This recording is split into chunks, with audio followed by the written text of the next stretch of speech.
ગર્વથી ગુજરાતી। સંધ્યાની દીકરી તાવમાં તપી રહી હતી, છતાં એણે જેમ તેમ કરીને કાવ્યાને સુવાડી દીધી અને કિચનમાં જઈને રસોઈ બનાવવાની તૈયારી કરવા માંડી। ત્યાં તો એના સાસુ પદ્માબેન કિચનમાં આવ્યા અને બોલ્યા, અરે સંધ્યા, હમણાં નીલમનો કોલ આવ્યો હતો તો હરીશકુમારને આજે રજા છે તો એ બંને બાળકો સાથે અહીં આવી રહ્યા છે। તું રસોઈની તૈયારી હજુ કરી જ રહી છે તો સાથે આટલી વાનગીઓ પણ બનાવી દેજે જે હું તને જણાવી દઉં છું। પદ્માબેન વાનગીઓ જણાવતા કહે છે કે જો સંધ્યા, પુલાવ બનાવી દેજે, સાથે રાયતું, મટર પનીરનું શાક, પરાઠા અને મીઠામાં દૂધીનો હલવો બનાવી લેજે। પદ્માબેને આંગળીઓના ટેરવાથી ગણીને બધી વાનગીઓ સંધ્યાને જણાવી દીધી। છેલ્લે કિચનની બહાર જતા જતા એના સાસુ બોલ્યા, અને હા, થોડી ખીર પણ બનાવી દેજે, નીલમને તારા હાથની ખીર બહુ ભાવે છે। સંધ્યા આકુળ વ્યાકુળ બની કહે છે, પણ મમ્મી, તમને ખબર છે કે કાવ્યાને ગઈકાલ રાતથી સખત તાવ છે, તાવના કારણે એનું શરીર તપી રહ્યું છે। હું એકલી આટલી બધી વાનગીઓ અને ઘરના બીજા કામ કેવી રીતે સંભાળી શકીશ? કાવ્યા તો મને છોડતી જ નહોતી, એ તો હું એને માંડ માંડ સુવાડીને રસોઈ બનાવવા આવી છું, એ ગમે ત્યારે પાછી ઉઠી શકે છે। મમ્મી, તમે મહેરબાની કરી નીલમ દીદીને કોલ કરી કહી દો કે એ લોકો આજે અહીં ન આવે, બીજા કોઈ દિવસ આવી જાય। પદ્માબેન દર વખતે પોતાની દીકરી અને જમાઈના આવવાની વાત સાંભળતા જ એમની વહુ સંધ્યા સામે જાત જાતની વાનગીઓનું લિસ્ટ આપી દેતા અને બિચારી સંધ્યા એકલી એ બધી વાનગીઓ તૈયાર પણ કરતી। જો કે નીલમ એના પિયરથી કઈ વધારે દૂર નહોતી રહેતી, એ માત્ર 15-20 કિલોમીટરના અંતરે એ જ શહેરમાં રહેતી હતી। એને જ્યારે રજા હોય કે સમય મળે તો એ એના પતિ અને બાળકો સાથે પિયર દોડી આવતી। દીકરી, જમાઈ અને એમના બાળકોના આવવાની ખુશીમાં પદ્માબેન ઘેલા બની એમની ખાતિરદારી કરવાની તૈયારીઓ કરાવતા, જાણે કે એ તો વર્ષો બાદ ઘરે આવી હોય। પરંતુ હકીકતમાં એ મહિનામાં 2-3 વાર તો પિયરમાં ચક્કર મારી જ લેતી। સંધ્યાને જરાય ખોટું ન લાગતું, એ વિચારતી કે ચલો સારું છે, દીદી અને નણદોઈ બાળકો સાથે આવે છે તો ઘરનું વાતાવરણ પણ સારું થઈ જાય છે, ઘર હર્યું ભર્યું લાગે છે। એમના બાળકો સાથે કાવ્યાને પણ રમવાની ખૂબ મજા આવે છે। આજે કાવ્યાની તબિયત સારી ન હોવાથી સંધ્યાનું મન ખૂબ વિચલિત હતું। પદ્માબેન ગુસ્સે થતા કહે છે કે સંધ્યા, શું થયું છે? તું હોશમાં તો છે ને? કાવ્યાના કારણે હું મારી દીકરી અને જમાઈને અહીં આવવાની ના કેવી રીતે પાડી દઉં? અને હું કદાચ ના પાડી પણ દઉં તો એ લોકો મારા વિશે શું વિચારશે? સંધ્યા લાચાર બની જવાબ આપતા કહે છે, પણ મમ્મી, નીલમ દીદી ક્યાં બહુ દૂર રહે છે, આ શહેરમાં તો રહે છે, એ પછી ક્યારેક પણ આવી શકે છે, એમાં ખોટું શું છે? અને કાવ્યા બીમાર છે એટલે હું ના કહું છું, બાકી એ તાવમાં તપી ન રહી હોત તો તમે જાણો છો કે હું ક્યારે કોઈ પણ વાતમાં મનાઈ નથી કરતી। પદ્માબેન કહે છે કે હું એ બધું નથી જાણતી, હું એ લોકોને અહીં આવવાની મનાઈ નહીં કરું, કલાકમાં એ લોકો અહીં આવી જશે। આટલું કહીને પદ્માબેન કિચનની બહાર ચાલ્યા ગયા। સંધ્યાના સાસુએ ઘરના કામમાં તો ક્યારેય જરાક અમથી મદદ નથી કરી અને એમનાથી કશું કામ પણ બનતું નથી, એમને ખાલી મોઢું ચલાવતા સારું આવડે છે। સંધ્યા એના રૂમમાં ગઈ અને જોયું તો કાવ્યા એકદમ શાંતિથી ઘોડિયામાં રમી રહી હતી। સંધ્યાએ એને માથે હાથ મૂકી જોયું તો તાવ હજુ પણ ઓછો નહોતો થયો અને એનું માથું સખત તપી રહ્યું હતું।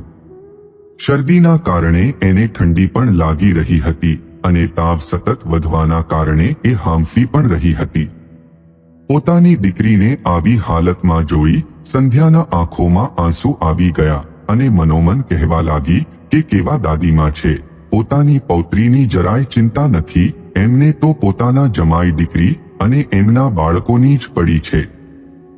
પરંતુ આજે કંઈ પણ થઈ જાય, હું મારી દીકરીને આવી હાલતમાં મૂકીને અહીંથી ક્યાંય નથી જવાની। ભલે મારા સાસુ ખરાબ બની જાય તો બને, પણ હું અહીંથી નહીં જાઉં. હું એકવાર નીલમ દીદીને કોલ કરીને વાત કરી જોઉં, કદાચ એ મારી મજબૂરી અને પરિસ્થિતિ સમજી શકે. સંધ્યાએ એની નણંદને કોલ કર્યો. હેલો દીદી, નીલમ બોલી. હા ભાભી, બોલો, શું કરો છો? સંધ્યા જવાબ આપે છે, બસ આ ઘરનું કામ કરું છું. તમે લોકો કેટલા વાગે નીકળી રહ્યા છો? નીલમ બોલી, બસ થોડી વારમાં નીકળીએ છીએ. અને કાવ્યા શું કરે છે, બોલો, એના માટે શું લાવું? સંધ્યા કહે છે, દીદી, કાવ્યાને તો ગઈકાલ રાતથી સખત તાવ છે. આખું શરીર તપી રહ્યું છે અને તાવના કારણે હાંફી જાય છે. તમારા ભાઈને આજે ઓફિસમાં અર્જન્ટ મીટિંગ હતી એટલે જબરદસ્તી ગયા છે. બાકી કાવ્યાને આવી હાલતમાં મૂકી એમને પણ ઓફિસ જવાનું જરાય મન નહોતું. સંધ્યાના અવાજ પરથી લાગી રહ્યું હતું કે એ બસ હમણાં રડી પડશે. નીલમ બોલી, પણ ભાભી, સવારે મમ્મીનો કોલ આવ્યો તો એમણે તો મને આવું કશું નથી જણાવ્યું. ઉપરથી મને જબરદસ્તી ઘરે આવવા માટે કહ્યું. આ સાંભળી સંધ્યાને ઘણું આશ્ચર્ય થયું અને દુઃખી થતા એણે કહ્યું કે દીદી, મેં એટલા માટે કોલ કર્યો હતો કે એક તરફ કાવ્યા બીમાર છે અને તમે લોકો આવશો તો હું કેવી રીતે બધું કામ સંભાળી શકું? તમે એકલા હોવ તો ચાલી જાય, પણ સાથે હરીશ કુમાર પણ છે તો પછી ન ચાલે. નીલમ કહે છે કે ભાભી, તમે શું કામ ચિંતા કરો છો? અમે લોકો તો એમ પણ નહોતા જ આવવાના, પણ મમ્મી પોતે જીદ કરીને અમને ત્યાં આવવા કહેતા હતા અને આજે તો અમારે ગાડી પણ સર્વિસમાં આપવાની હતી.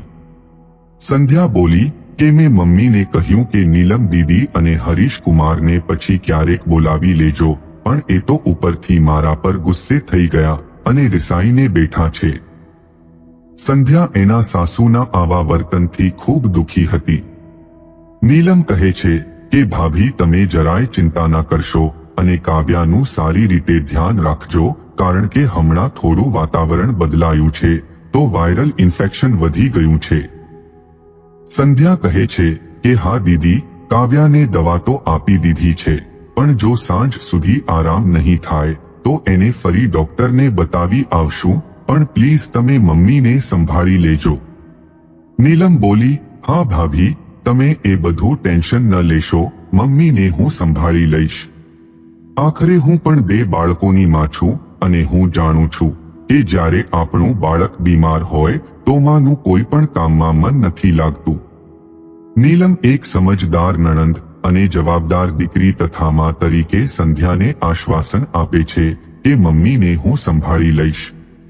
સંધ્યા નીલમનો આભાર માનતા કહે છે કે થેન્ક યુ દીદી, મારી લાગણી સમજવા બદલ, અને એટલું બોલી એ ફોન પર જ રડી પડી. નીલમ કહે છે કે અરે ભાભી, એમાં થેન્ક યુની કોઈ જરૂર નથી અને હું જાણું છું કે કાવ્યાની તબિયત સારી નથી એટલે તમે વધારે અપસેટ છો, પણ તમે ચિંતા ના કરશો, એને સારું થઈ જશે. તમે રડવાનું બંધ કરો. અને હાલ તો મેં કહ્યું કે હું પણ 2 બાળકોની માં છું અને તમારી માનસિક સ્થિતિને હું સારી રીતે સમજી શકું છું. હાલ તમે તમારી દીકરીનું ધ્યાન રાખો, પછી હું ક્યારેક કોઈક દિવસ મળવા આવી જઈશ. એટલું કહીને નીલમ ફોન મૂકી દે છે. ત્યારબાદ સંધ્યા કાવ્યાના માથે ઠંડા પાણીના પોતા મૂકવાની તૈયારી કરે છે. ત્યાં એના સાસુ ફોન પર વાત કરી રહ્યા હતા, પણ બેટા, તમે લોકો આવવાની ના કેમ પાડો છો? સવારે તો હા કીધું હતું, અમે તો તમારી રાહ જોઈને બેઠા છે. નીલમ બોલી, અરે મમ્મી, આજે અમારે ગાડી સર્વિસમાં આપવાની છે. તમારા જમાઈ નહીં માને અને મારે પણ થોડા જરૂરી કામ પૂરા કરવાના છે, તો આજે નહીં આવી શકાય. બાળકોનું સ્કૂલનું હોમવર્ક પણ બાકી છે, એ કરાવવાનું છે અને અમે તો એમ પણ આવતા જતા રહીએ છીએ, તો ફરી ક્યારેક આવી જઈશું, એમાં શું ફરક પડવાનો છે? પદ્માબેન ઉદાસ થઈને ફોન મૂકી દે છે. ત્યાં સંધ્યા એના રૂમમાં ખુશ થાય છે અને વિચારે છે કે ભલે સાસુએ વહુની ભાવના ન સમજી, પણ નણંદ તો એની ભાવનાઓને માન આપી મમ્મીને સામેથી ફોન કર્યો અને ઘરે આવવાનું ના પાડીને મને મુશ્કેલીમાંથી બચાવી લીધી. સંધ્યાને હવે એ પણ ખબર પડી ગઈ કે નીલમ દીદી મહિનામાં 2-3 વાર પિયર જાતે નહોતા દોડી આવતા પરંતુ મમ્મી જ પોતે જીદ કરીને એમને બોલાવતા હતા. ત્યારબાદ સંધ્યા આરામથી કાવ્યાના માથે ઠંડા પાણીના પોતા મૂકવા લાગી. ત્યાં કાવ્યાએ એની આંગળી પકડી લીધી અને સંધ્યા એના માતૃત્વમાં ખોવાઈ ગઈ.